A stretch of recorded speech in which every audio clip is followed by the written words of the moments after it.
ছাত্ৰী আৰু আমাৰ দলটোৰ নাম হৈছে নিউটন।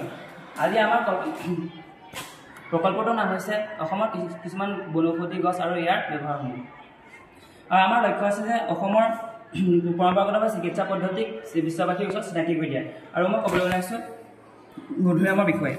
মধুৰিআম অসমৰ গাঁৱৰ প্ৰায় সকলোৰে বাৰীত পোৱা যায়। এই ফলবিধত প্ৰচুৰ পৰিমাণে আইৰণ পোৱা যায়, গতিকে হিমগ্ল'বিন কম থকা ৰোগীসকলে মধুৰিআম খালে হিমগ্ল'বিনৰ অভাৱ দূৰ হ'ব। মই ক'বলৈ ওলাইছোঁ নিমপাত। কৃমিনাশক ঔষধ হিচাপে নিম গছৰ কেঁচা পাত ভাজি খাব পাৰি। ই বায়ু প্ৰদূষণ ৰোধ কৰে।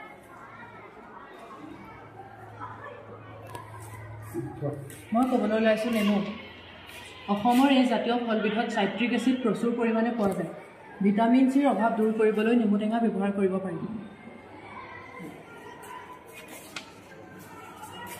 মই ক'বলৈ ওলাইছোঁ তুলসী।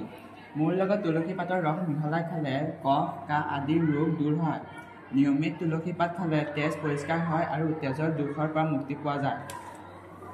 মই ক'বলৈ ওলাইছোঁ দুপৰ টেঙাৰ পাত। পেচাবৰ ৰোগ বিকৰ পাথৰ দুপৰ টেঙাৰ পাতে নিৰাময় কৰে। শৰীৰৰ পৰা বিষাক্ত পদাৰ্থ আঁতৰাবলৈ ই সহায় কৰে।